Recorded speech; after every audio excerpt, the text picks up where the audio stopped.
Seguindo o nosso AgroSucesso nesta manhã, eu tenho a satisfação de receber aqui o secretário municipal de Agricultura da cidade de Rio Verde, Paulo Martins. Muito bom dia, secretário. Bom dia, Leonardo. Prazer estar aqui com você, estreando o seu programa, né? Nesse novo programa eu não tive a oportunidade de estar presente, mas é uma honra estar aqui com você. Com certeza. Muito obrigado por aceitar o nosso convite para a gente falar um pouquinho das ações, dos investimentos, daquilo que tem sido feito no agronegócio aqui da nossa cidade, principalmente por parte do poder público. Bom, secretário, vamos começar falando um pouco sobre a agricultura familiar. Recentemente eu tive a oportunidade de receber aqui o produtor rural Ivan Roberto Bruselli e a gente conversando sobre vários assuntos, ele comentou o seguinte: olha, a agricultura familiar é todo o agronegócio, todo o agro é feito por família, né? Por familiares. Se você pegar ali toda a história, toda a base, é família. Então não existe distinção de um agronegócio para outro, de uma agricultura para outra, né? O que a gente pode classificar como a agricultura familiar? Bom, eu, de certa forma, concordo com o Ivan, porque é tudo familiar, né? Se é pequeno, médio ou grande. E no governo passado, tanto é que virou um ministério só da agricultura, né? Não tinha essa divisão aí. E agora, com a volta do governo Lula, foi recriado, né, o Ministério voltado para a agricultura familiar, né? Os programas de apoio continuam, né? E a gente espera que, de fato, tenha uma liberação maior de recursos e o Plano Safra mostra isso, né? Mas a agricultura familiar, se a gente for entender, pensando no Programa Nacional da Agricultura Familiar, no caso do PRONAF, por exemplo, ele começa a enquadrar as propriedades que têm até 4 módulos rurais, né? Ou seja, para nós, Rio Verde, seriam 120 hectares, né? Também ajustada a uma renda, né, familiar também, que é até R$500 mil. Aí você poderia enquadrar como PRONAF, né?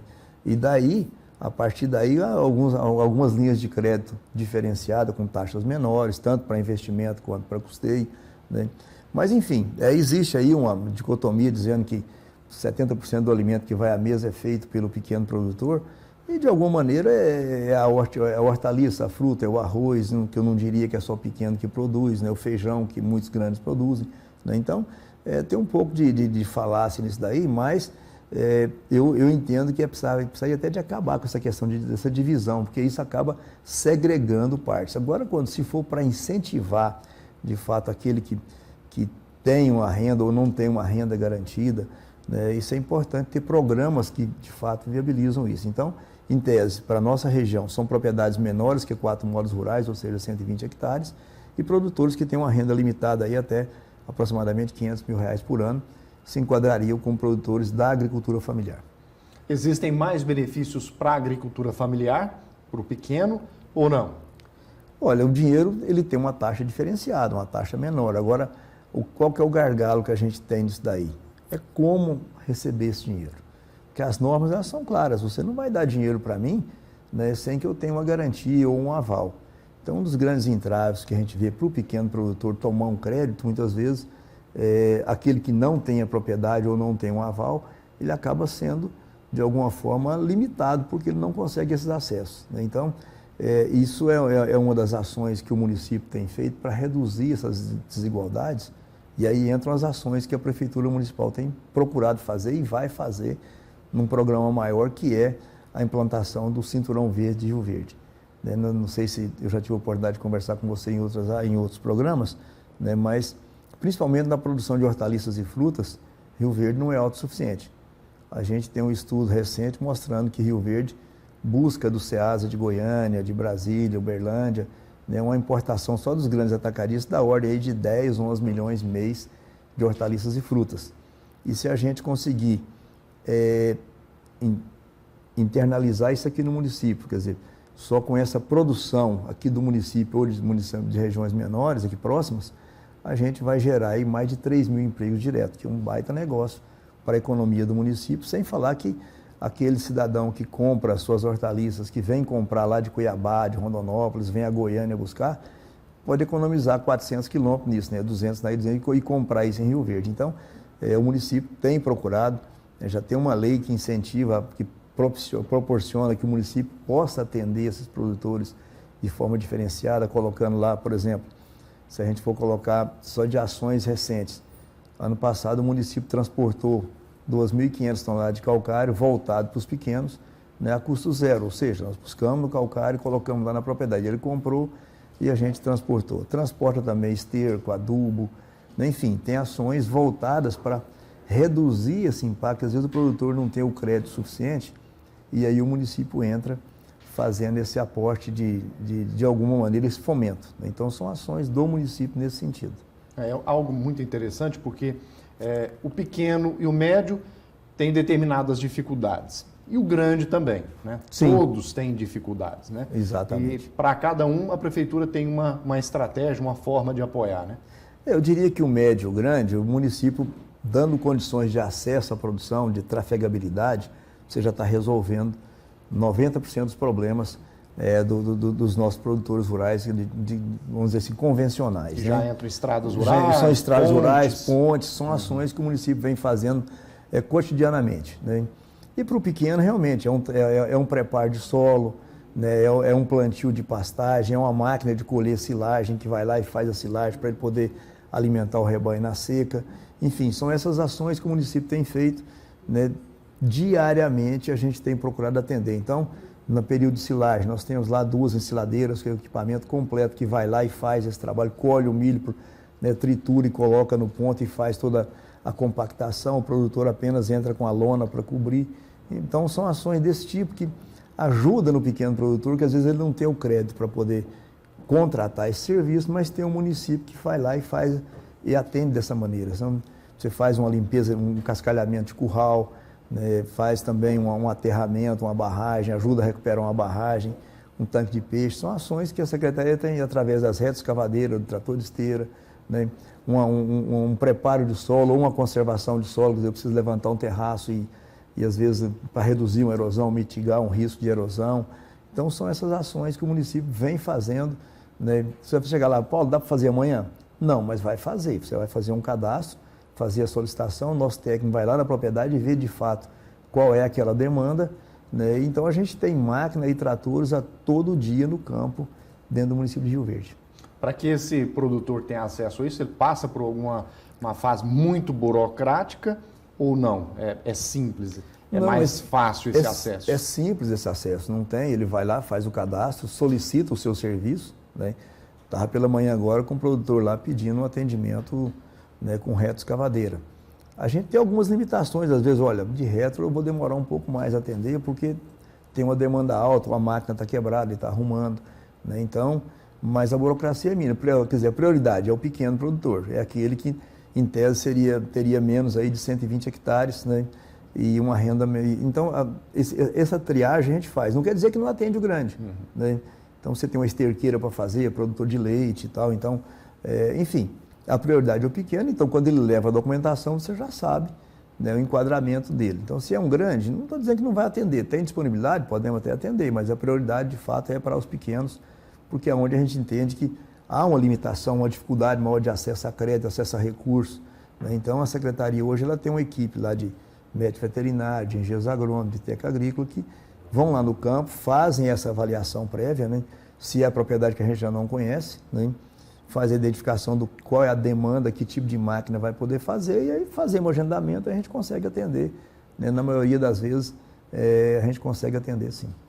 Esse trabalho sempre foi feito em outras gestões ou isso começou na gestão do prefeito Paulo do Vale? Olha, assim, eu tive a oportunidade de ser secretário aqui nos anos 2000. Uhum. E a gente tinha uma limitação, lógico, já era voltada, já tinha esse foco, mas não tinha. Nós tínhamos um trator de esteira e mais um tratorzinho de pneu. Então, a gente não tinha, vamos dizer assim, essa logística que hoje tem nessa gestão do Dr. Paulo do Vale. Não quer dizer que outros prefeitos não fizeram, mas ela passou a ser mais intensificada nessa gestão. Então, hoje eu tenho lá 2 retas escavadeiras, uma escavadeira hidráulica, caminhões para transportar calcário. Né, estamos entrando mais 2 caminhões, tem pá carregadeira nova que recebemos agora, né, uma doação da Codevasf através da intercessão do senador Cajuru também.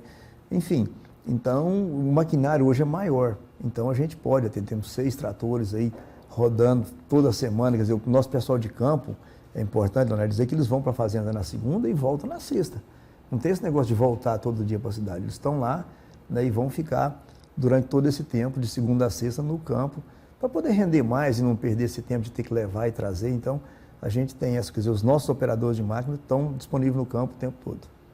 Eu converso com muitos produtores rurais, faz parte da minha rotina, bater esse papo com eles, ter esse feedback de cada produtor rural, seja ele pequeno, médio ou grande, e eu sempre tenho informações, por exemplo, das equipes trabalhando ali naquela região do Rio Preto, na região do Salgado.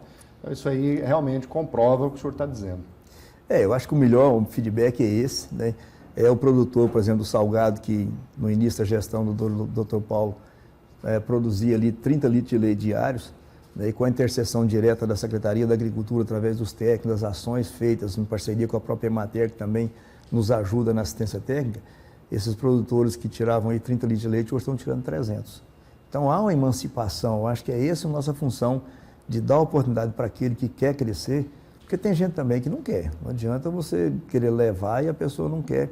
E aí é cultural também, não tem o que fazer. Mas muitos dessa região do Salgado, que eu entendo que é uma das regiões mais carentes de Rio Verde, e ali a reforma agrária ela aconteceu não por projeto de assentamento, mas por divisão das propriedades mesmo, né? Então, talvez a região que tem menores propriedades no município de Rio Verde, maior concentração de produtores que moram ali mesmo, né?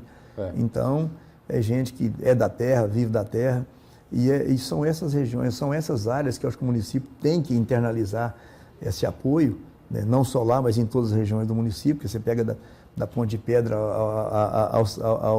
ao Salgado, aí dá mais de 200 quilômetros de uma região na outra, né? Mas a gente procura atender a todos, né, dessa maneira. Então, o Salgado é uma das regiões que a gente focou realmente, porque ela tinha, né, uma dificuldade muito grande de geração de renda, as pessoas estavam lá, mas numa condição, né, de pequena rentabilidade.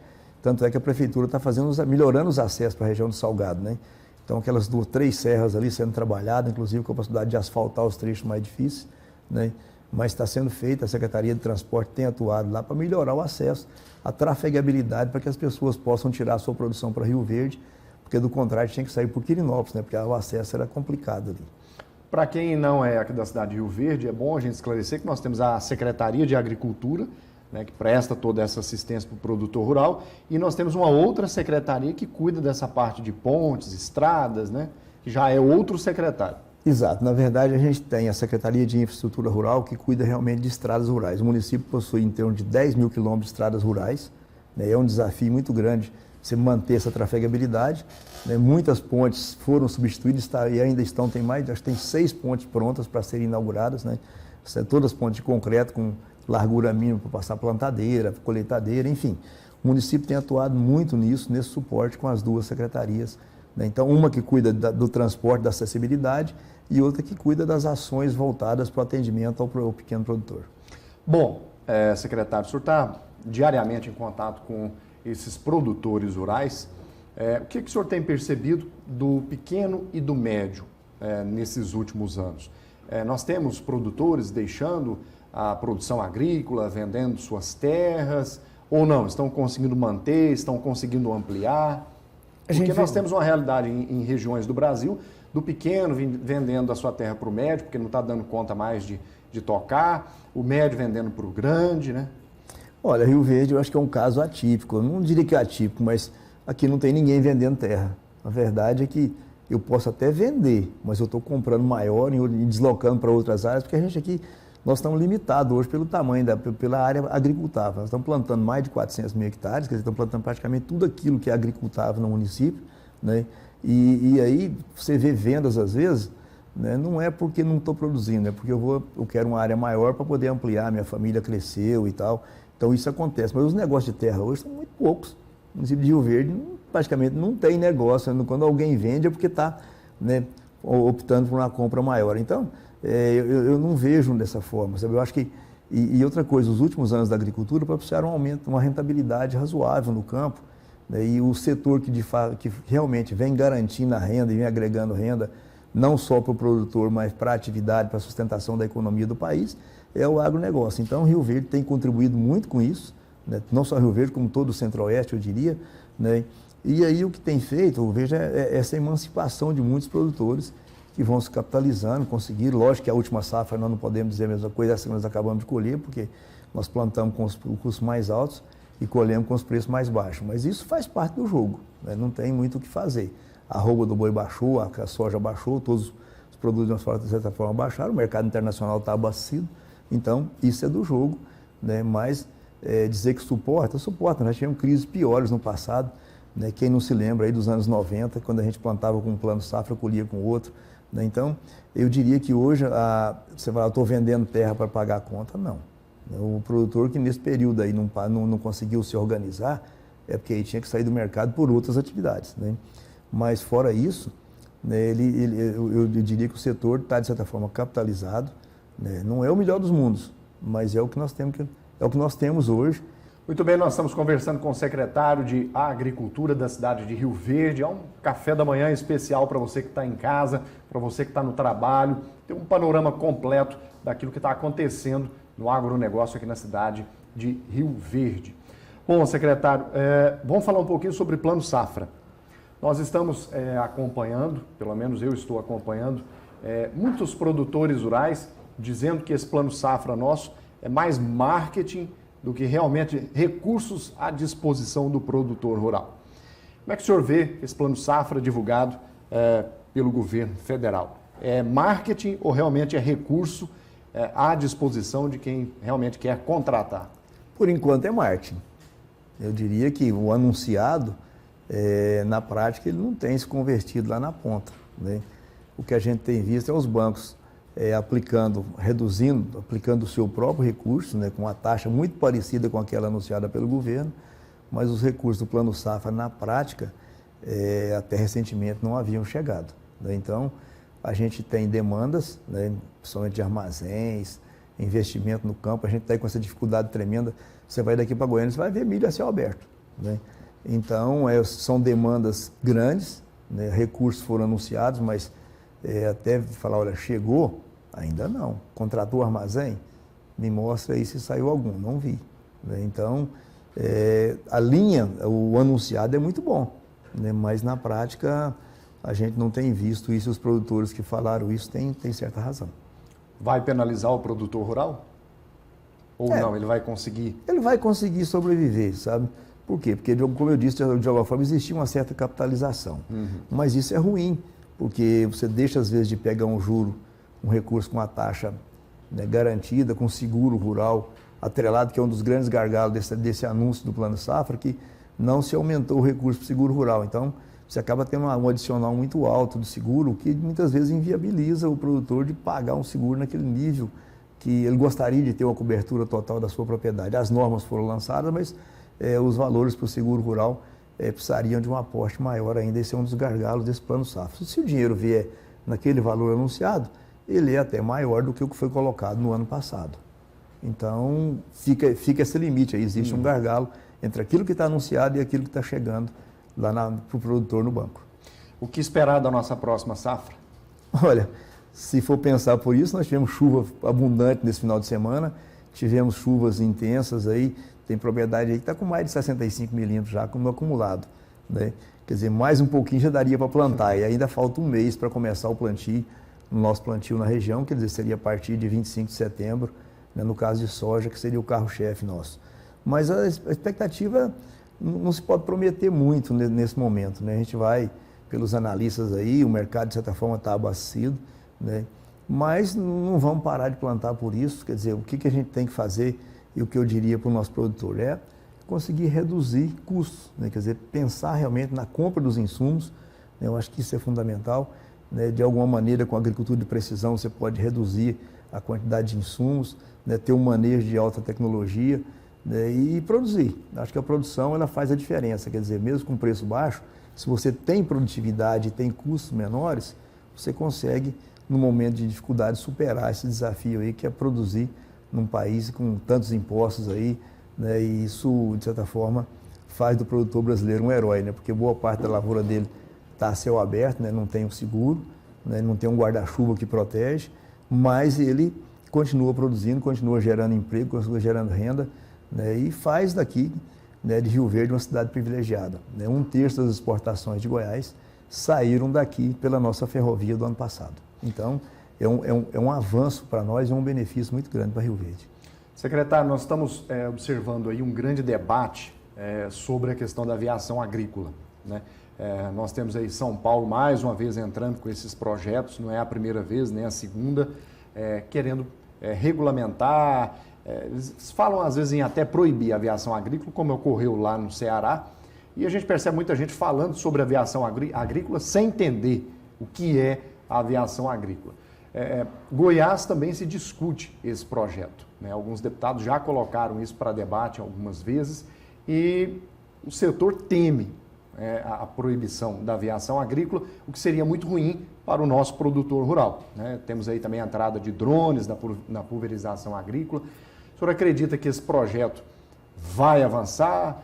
Pode haver a proibição da aviação agrícola ou uma regulamentação que fique mais acirrada? Porque a gente sabe que o que a aviação agrícola aplica é o que está, diríamos assim, prescrito na bula. E quem não adere às boas práticas, está aí o problema. Mas qual que é a análise do senhor sobre isso? A aviação agrícola tem seu papel importante na atividade econômica, é uma atividade econômica de responsabilidade. Eu não acredito que ela vá ser, vamos dizer, banida do processo, né? Agora que vão endurecer as regras de alguma forma, sim. E o que acontece é que muitos exemplos ruins têm sido utilizados como regra, né? Na hora de se colocar projeto de lei. O exemplo de Rio Verde, lá na Ponte Pedra, que aconteceu há vários anos atrás, que foi uma fatalidade, mas que aconteceu, né? Pulverizou sobre uma escola com os alunos jogando bola na quadra. Quer dizer, aquilo foi uma fatalidade e uma irresponsabilidade de quem estava no comando daquele processo. Tanto é que foram punidos, respondem por isso, né? Mas você não pode pegar um exemplo ruim e extrapolar para todos, né? É uma atividade que viabiliza e resolve os problemas nossos hoje. Estou falando da aviação agrícola convencional. Ela tem tecnologias desenvolvidas para isso, né, com muita eficiência, né? Tem produtos específicos para serem utilizados que não pode a gente quebrar a regra. Tem produto que não pode ser utilizado e às vezes pode ser que, entre aspas, alguém utiliza. Então isso aí sim, você está fugindo e tem que ser punido para quem faz isso, né? Vejo a entrada dos drones como um avanço, né? Pequenas áreas ou que de repente dificultaria o acesso a uma aviação convencional, os drones podem resolver. Eu estava no seminário essa semana passada, né? E aí uma das coisas que estava lá em demonstração eram os drones com pequenas quantidades de água ou volumes maiores, né? Então existem alguns gargalos, por exemplo, tempo de voo, baterias para isso, mas isso é que nem o carro elétrico, né? Aos poucos você vai conseguindo melhorar. Mas vejo os drones como um avanço também, né? O custo operacional, a aquisição de um equipamento desse, ele pode viabilizar, às vezes, uma propriedade falando, eu vou trabalhar com drones, eu vou comprar o meu, ou vou terceirizar, como já tem empresas fazendo trabalho terceirizado. Então eu vejo que a aviação agrícola não vai sair, né? O que a gente vê, esses projetos de lei, alguns aí muito na questão ideológica até, né? O que precisa ter responsabilidade sobre o que faz, né? Hoje a gente tem, e eu quero falar de responsabilidade, quero tocar numa outra coisa que você participou recentemente, que foi o Dia Nacional do Campo Limpo. Sim. Rio Verde devolve hoje praticamente 100% das embalagens de agrotóxicos consumidas. Isso começou lá em 2003, né? E eu era secretário da Agricultura naquela época, quando nós construímos aquela central de embalagens. Hoje você tem aí mais de 1.000 toneladas devolvidas por ano, e é bom dizer que devolveu pouco agora. Não, porque antes você tinha muito mais embalagens. Hoje você tem produtos mais concentrados também, mas a devolução hoje ela é controlada e é avanço que o setor teve. Então, a aviação, ela melhorou muito. Nos primórdios, ela não tinha um controle que se tem hoje. Hoje são baitas profissionais treinados, né? Então, eu não vejo esse lado. A questão ideológica vai permanecer sempre. E por alguns aí não tinha nem avião, né? Agora, nós não podemos retroceder. Como é que você vai controlar canaviais extensos? Estou dando um exemplo da cana, sem falar na soja, que a soja você pode fazer com pulverizador, pode fazer, mas os canaviais é mais difícil. Estou dando um exemplo disso aqui, ou laranja, que tem outros controles também, mas enfim, cada particular, ou floresta, né? Então, a verdade, gente, é que eu não acredito nisso, nessa eliminação da aviação agrícola. Agora, recrudescer, endurecer, leis que, por exemplo, limitam, olha, nós temos aqui, nós do Centro-Oeste, a soja divide com a cidade, Rio Verde é um exemplo disso. Você sai aqui para algumas regiões, a Reza Norte ali, a divisa é a rua, né? Então, alguns produtos, alguns cuidados tem que se ter, horário de aplicação, vento, né? Então, isso sim precisa ter controle, né? Mas daí a suspender a aviação agrícola, eu acho que está fora de cogitação, embora alguns estados, como você disse, tenha feito, mas isso vai cair. Eu imagino que não dá para voltar ao passado com o pulverizador costal, se a gente quer conduzir. Nós vivemos no país que tem uma das maiores plantadas de grãos do mundo. Excelente. Bom, secretário municipal de Agricultura da cidade de Rio Verde, Paulo Martins, obrigado pelas informações e pela prestação de contas à nossa população das mais diversas regiões do estado de Goiás. Satisfação recebê-lo aqui. Eu quero aproveitar e cumprimentar os feirantes pelo Dia do Feirante, que foi semana passada, né? Então, pelo trabalho de dedicação, que é o pequeno, aí é o pequeno, que produz, traz para a feira, enfim, né? São ações também da Secretaria da Agricultura presente lá. Né? E dizer que a Secretaria está lá à disposição de você que nos assiste, né? Para poder atendê-lo, vai lá nos tomar um café conosco, vai, né? Faz a sua solicitação, dentro daquilo que é possível, a gente vai procurar atender a todos, né? E te agradecer pela oportunidade de estar aqui no seu programa mais uma vez. A gente que agradece.